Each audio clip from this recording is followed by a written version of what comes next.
السلام عليكم ورحمة الله وبركاته.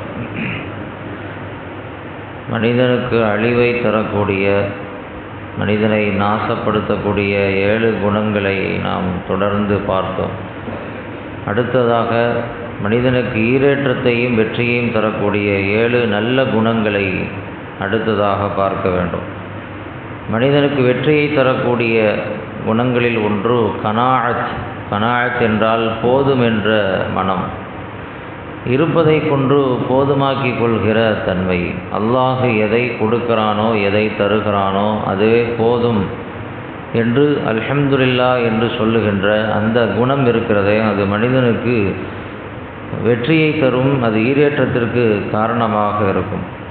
ஒரு குடும்பத்தில் போதுமென்ற தன்மை வந்துவிட்டால், அது கணவனாக இருந்தாலும் மனைவியாக இருந்தாலும் அந்த குடும்பம் மிக மிக மகிழ்ச்சியாக இருக்கும். எந்த குடும்பத்தில் இருப்பதை கொண்டு அல்லது அல்லாஹ் கொடுப்பதை கொண்டு போதுமாக்கி கொள்கிற தன்மை இல்லையோ அந்த குடும்பத்தில் மகிழ்ச்சி காணாமல் போயிடும். இன்றைக்கி இப்போ பார்க்கலாம், சில குடும்பங்களில் நல்ல வசதி இருக்கும், நிறைய சம்பாதிப்பாங்க, ஆனால் சந்தோஷமே இருக்காது. என்னென்னா அவங்களுக்கு அந்த போதுமென்ற தன்மை இருக்காது. சில மனிதர்களை பார்க்கலாம், கொஞ்சம் தான் சம்பாதிப்பாங்க, பெரிய அளவில் வசதியெலாம் இருக்காது, ஆனால் மகிழ்ச்சியாக இருப்பாங்க, சந்தோஷமாக இருப்பாங்க. என்னென்னா அவர்களுக்கு அல்லாஹ் எதை தருகிறானோ அதை கொண்டு போதுமாக்கி கொள்கிற தன்மை அவங்களுக்கு இருப்பதினால் அவங்களுக்கு மகிழ்ச்சி இருக்கும். அப்போ அந்த குணம் வந்துருச்சு அப்படின்னு சொன்னால் கவலைகள் காணாமல் போயிடும், மகிழ்ச்சி தானாக ஆட்டோமேட்டிக்காக வர ஆரம்பிக்கும். இப்ராஹிமின் அதுகம் ரஹ்மத்துல்லாஹி அலைஹி ஒரு மனிதரை பார்த்தாங்க. அவர் ரொம்ப கவலையாக இருந்தார். என்னப்பா ஏன் இவ்வளோ கவலையாக இருக்கன்னு கேட்டாங்க. அவர் சொன்னார், என் வாழ்க்கையில் கஷ்டம், அது இது நஷ்டம், வாழ்க்கையில் மகிழ்ச்சி இல்லை, சந்தோஷம் இல்லை, வியாபாரம் இல்லை, குடும்பத்தில் பெரிய பிரச்சனை, நெருக்கடி அப்படின்ட்டு ஒவ்வொன்றா அடுக்கிட்டே போனார். இப்ராஹிமின் அதுகம் ரஹ்மத்துல்லாஹி அலைஹி ஒரு 3 கேள்வி மட்டும் கேட்டாங்க. என்ன கேள்வி அப்படின்னு சொன்னால், எஜ்ரி ஃபி ஹாதல் கௌனி ஷைஉன் லா யுரீது அல்லாஹ். இந்த உலகத்தில் அல்லாஹ் நாட்டத்தின் பிரகாரம் தானே எல்லாம் நடக்குது, அல்லாஹ் நாடாமல் எதுவும் நடக்குமான்னு கேட்டாங்க. இல்லை அல்லாஹ் நாடினது மட்டும்தான் நடக்கும் அப்படின்னு சொன்னார். திருப்பி கேட்டாங்க, யன்குசு மின் ரிசுகிக ஷைஉன் கத்தரஹுல்லாஹு லக. அல்லாஹ் உனக்குன்னு எழுதிய ரிசுக்கில் ஏதாவது ஒன்று குறையுமா அப்படின்னு கேட்டாங்க. இல்லை குறையாது, அல்லாஹ் எதை எனக்கு ரிசுக்காக எழுதிவிட்டானோ அதுதான் எனக்கு கிடைக்கும் அப்படின்னு அவர் சொன்னார். கடைசியை கேட்டாங்க, யன்குசு மின் அஜலிக்க லஹிலத்தன் கத்தபஹல்லாஹு ஃபில் ஹயாத். உன்னுடைய வாழ்க்கையில் அல்லாஹ் உனக்கு எழுதிய தவணையில் ஹயாத்தில் ஏதாவது ஒரு நொடியாவது குறையுமான்னு கேட்டாங்க. அவர் இல்லை அப்படின்னாரு. அப்போ இந்த 3 கரெக்டாக இருக்குதுல்ல, அப்போ எதுக்கு உனக்கு கவலை? அல்லாஹ் உனக்குன்னு எழுதிய ரிசுக்கு உனக்கு எப்படியும் கிடைக்கும், அது மிஸ் ஆகாது. நீ எங்கே இருந்தாலும், எந்த நாட்டில் இருந்தாலும், ஒரு காட்டிலேயே இருந்தாலும் உனக்குன்னு அல்லாஹ் தஆலா அன்னைக்கு இந்த உணவை நீ சாப்பிட்றன்னு நல்லா எழுதிட்டேன்னா அது உன்னை விட்டும் தப்பாது, எப்படியாவது உன் கையில் கொண்டு வந்து சேர்த்துருவான். அப்போது உனக்கு எழுதப்பட்ட ரிசுக்கு உன் கையில் எப்படியும் வந்துடும். அப்போ இருப்பதை கொண்டு போதுமாக்கிக்கிட்ட அப்படின்னு சொன்னால் உனக்கு வாழ்க்கையில் கவலையே பட தேவையில்லை, நீ மகிழ்ச்சியாக இருக்கலாம் அப்படின்னு சொல்லி இப்ராஹிமின் அதுகம் ரஹ்மத்துல்லாஹி அலைஹி அந்த மனிதர்கிட்ட சொன்னாங்க. அதுக்கு பிறகு அவர் கவலை காணாமல் போச்சு, மகிழ்ச்சியாக இருந்தார் என்று பார்க்குறோம்.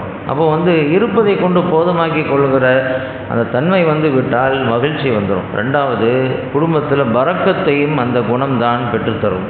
ஸல்லல்லாஹு அலைஹி வஸல்லம் அவர்கள் சொன்னார்கள், அல்லாஹும்ம கன்னிஅனி பிமா ரஸக்தனி வ பாரிக் லீ ஃபீஹி. இறைவா, எனக்கு எதை நீ வழங்கினாயோ அதில் போதும் என்ற தன்மையை தந்திரு. எனக்கு இதுக்கு மேலே எனக்கு ஆசைப்படக்கூடிய அந்த குணம் வந்துடக்கூடாது. இருப்பதை கொண்டு அல்ஹம்துலில்லாஹ் என்று சொல்லக்கூடிய அந்த பண்பை, அந்த குணத்தை எனக்கு தந்திரு. வ பாரிக் லீ ஃபீஹி, அதிலே எனக்கு பரக்கத்து செய்யி என்று பெருமானார் ஸல்லல்லாஹு அலைஹி வஸல்லம் கேட்டாங்க. முதல்ல போதுமென்ற தன்மையை கேட்கிறார்கள், அதுக்கு பிறகு பரக்கத்தை கேட்குறாங்க. அப்படின்னா என்ன அர்த்தம்? போதுமென்ற தன்மை எந்த குடும்பத்தில் வந்துடுச்சோ அந்த குடும்பத்தில் பரக்கத்து வந்துடும். யாரிடத்தில் அந்த குணம் வந்துடுச்சோ அவரிடத்தில் அந்த பரக்கத்து வந்துடும் அப்படிங்கிறது தான் அந்த வார்த்தையினுடைய பொருளாக இருக்கிறது. இப்போ பரக்கத்தை பெற்றுத்தரக்கூடிய ஒரு அற்புதமான அம்சமாக இந்த போதுமென்ற குணம் இருக்கிறது என்பதை பார்க்கிறோம். இப்ராஹிம் அலைஹிஸ்ஸலாத்து வஸ்ஸலாம் அன்னவர்கள் நீண்ட காலத்திற்கு பிறகு தன்னுடைய குடும்பத்தையும் தன்னுடைய மகனாரையும் சந்திப்பதற்கு வருகிறார்கள். அங்கே வரும் பொழுது அங்கே அவங்களுடைய மகன் இஸ்மாயில் அலைஹிஸ்ஸலாம் இல்லை, அவங்களுடைய மனைவி தான் இருக்கிறாங்க, அதாவது தன்னுடைய மருமகள். கேட்டாங்க, உங்கள் வாழ்க்கையெல்லாம் எப்படிமா போகுது அப்படின்னு கேட்டாங்க. வந்தது யாருன்னு அவங்களுக்கு தெரியாது. அவங்க சொன்னாங்க, ரொம்ப கஷ்டமாக இருக்குது, ரொம்ப நெருக்கடியாக இருக்குது, வாழ்க்கையில் ஒன்றுமே இல்லை, சாப்பிட்றதுக்கே ரொம்ப கஷ்டப்படுறோம் அப்படின்ட்டு அவங்க சொன்னாங்க. அப்போ கேட்டுட்டு போயிட்டாங்க. கொஞ்சம் நேரத்துக்கு பிறகு இஸ்மாயில் அலைஹிஸ்ஸலாம் அன்னவர்கள் வீட்டுக்கு வருகிறார்கள். வந்த உடனே அவங்க புரிஞ்சுக்கிட்டாங்க, யாரோ ஒருத்தவங்க வந்துட்டு போயிருக்காங்க அப்படின்ட்டு. கேட்டாங்க, யாராவது வந்தாங்களா? ஆமாம், ஒரு பெரியவர் வந்தார். என்ன சொன்னார்? சலாம் சொன்னார். சொல்லிவிட்டு என்ன கேட்டார்? இந்த மாதிரி உங்கள் வாழ்க்கையெல்லாம் எப்படிமா போகுதுன்னு கேட்டார். நீ என்ன சொன்ன? இந்த மாதிரி கொஞ்சம் கஷ்டமாக இருக்குது, இருக்கிறத சொன்னேன், ஏன்னா கஷ்டமாக தானே இருக்குது, அதனால் இருக்கிறத சொன்னேன் அப்படின்னாரு. சரி, அவரும் அதுக்கு எனக்கு என்ன சொன்னார்? அவன் வீட்டு வாசப்படியை மாற்றிடுன்னு சொல்லிட்டு போயிட்டார். அப்படின்னா நீ என் கூட வாழ்வதற்கு தகுதி இல்லை அப்படின்னு சொல்லி அந்த பெண்ணை பிரிந்து விட்டார்கள். கொஞ்ச நாளைக்கு பிறகு இப்ராஹிம் அலைஹிஸ்ஸலாத்து வஸ்ஸலாம் அன்னவர்கள் அதே மாதிரி தன்னுடைய மகனாருடைய வீட்டுக்கு வர்றாங்க. அங்கே வேறொரு பெண்மணி இருக்கிறாங்க. சலாம் சொன்னாங்க. உங்கள் வாழ்க்கை எப்படிமா இருக்குதுன்னு கேட்டாங்க. அல்ஹம்துலில்லாஹ், பரக்கத்தாக இருக்குது, ரொம்ப சந்தோஷமாக இருக்கிறோம் அப்படின்னு சொன்னாங்க. சரி, நீங்கள் என்ன சாப்பிட்றீங்க, அவங்களுடைய உணவுலாம் என்னன்னு கேட்டாங்க. இறைச்சி தான் எங்களுடைய உணவு, நாங்கள் தண்ணி குடிக்கிறோம், இறைச்சியை சாப்பிட்றோம்.